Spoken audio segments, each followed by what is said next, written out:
Good day, folks. This is Greg Judy at Green Pastures Farm. It's a beautiful March evening.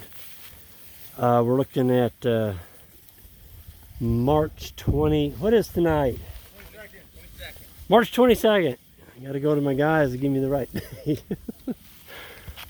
We've got about 304 head on this ridge. And what we did is basically the title of tonight and the subject is holding them back. And that's what we're doing. We're trying to hold the cows back a little bit until we get the green grass. And so we gave them a paddock this morning, a stockpile, and it had a little green in it. And boy, did they get spoiled. They sat there tonight at the gate, and we unrolled over half of this hay on this ridge, and they would not come back. They just stood there. And but we kept unrolling, and they started coming back one at a time, and finally every single one of them came back. And we're putting down some carbon. This is a ridge that my dad plowed for corn, and when he finally gave up farming it, it was broom sedge, cedars, and green moss.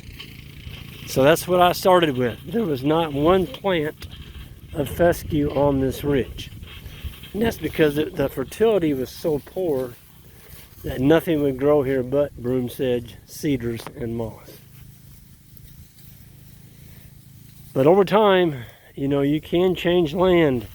But the whole purpose of we're trying to hold these cattle back, folks, our green grass is coming, but it's not there.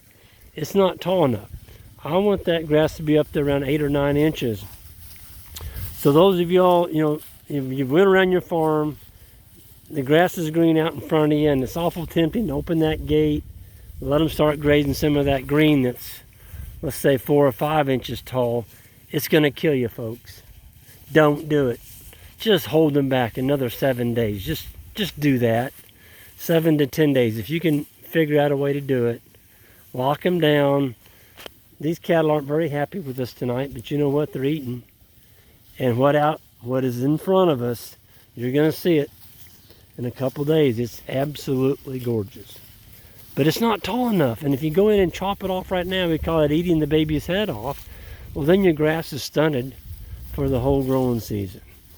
So you can grow a good 1/3 to maybe 40% more grass for your whole farm, just making sure that it gets a good start in the spring flush. So don't go out and chew it all off, and then we call that eating your seed corn later in the summer. You're like, well, why isn't my grass coming back? Well, it's because you grazed it off too short, too early in the spring, and then the plants didn't have enough solar panels, leaf area left to grow the plants back. That's what happened. A lot of these cattle have bare spots on them. They've been rubbing. Yeah, some of that's got some lice.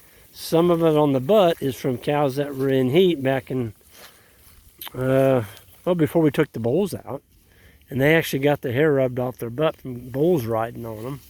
But the cattle look pretty good. I mean, they've come through the winter. They got pretty good condition on them. March is the month that you can go out and pick out the ones you don't want to keep anymore.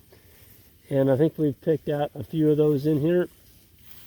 I know we did. I wrote down the numbers on them.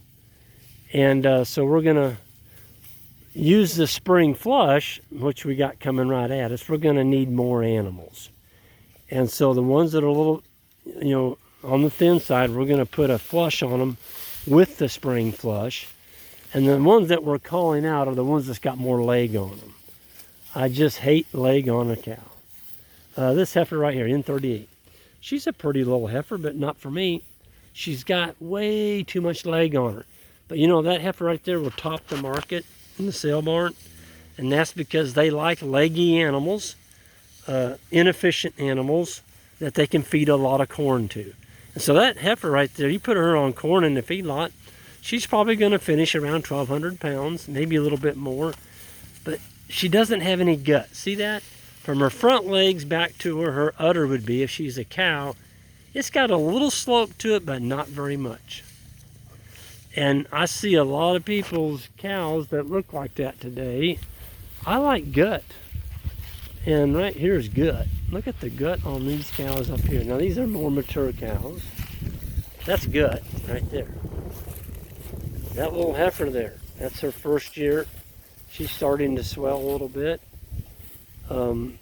She's going to be calving, be a first calf heifer. She's got a good gut for a little cow. Look at the gut on that one. So if you don't know anything about cattle, look for gut. If they've got a gut, keep them. If they don't have a gut, sell them. That's a nice little cow. She's been rubbing her neck. People freaking, oh, you got to pour Ivomec on them, pour Ivomec on them, get the lice off. That's a great way to go broke, folks.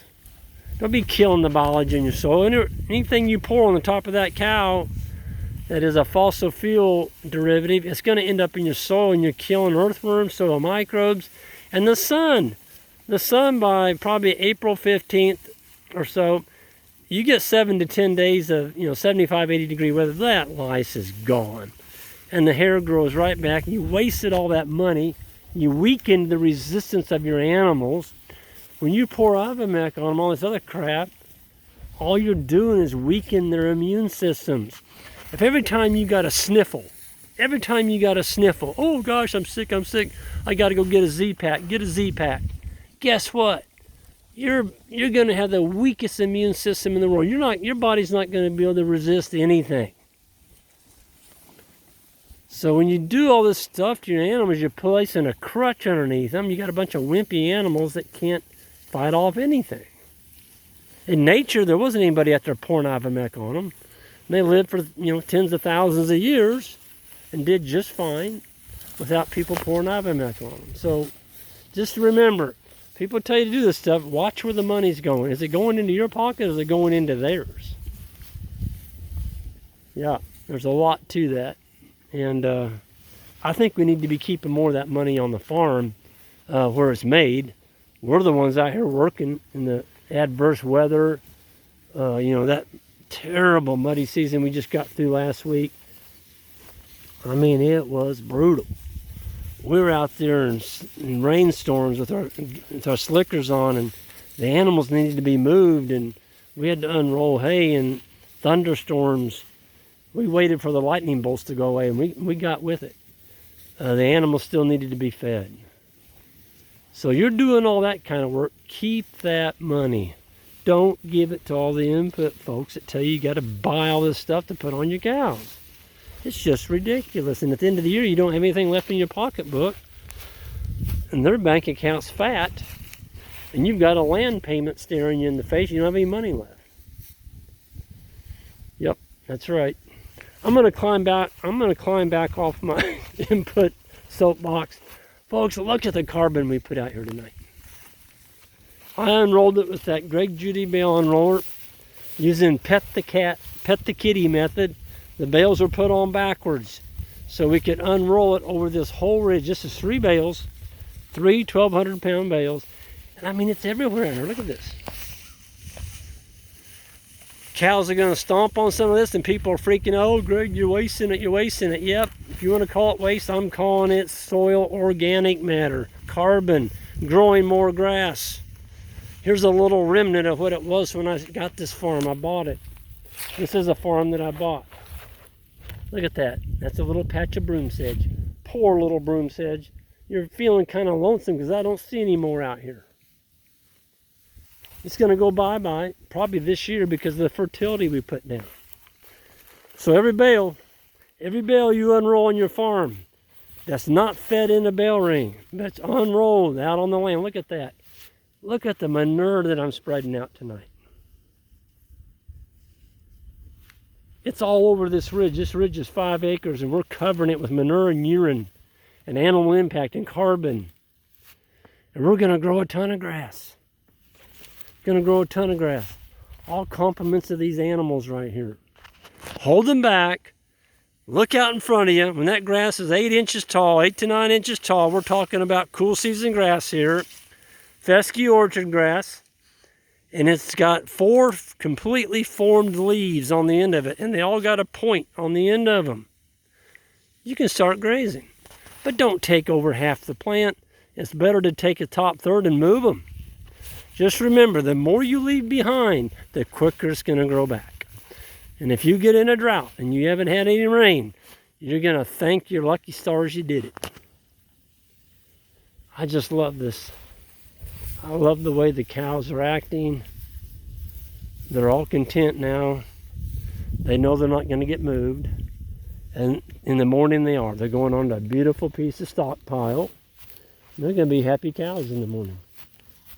So with that, I'm going to go ahead and sign off. Everyone new to the channel, hit that subscribe button on the way out. And also hit that bell signal, bell symbol, right beside the subscribe button. And you'll get an email every time I upload a video. Y'all have a good one, and we're going to see y'all down the road.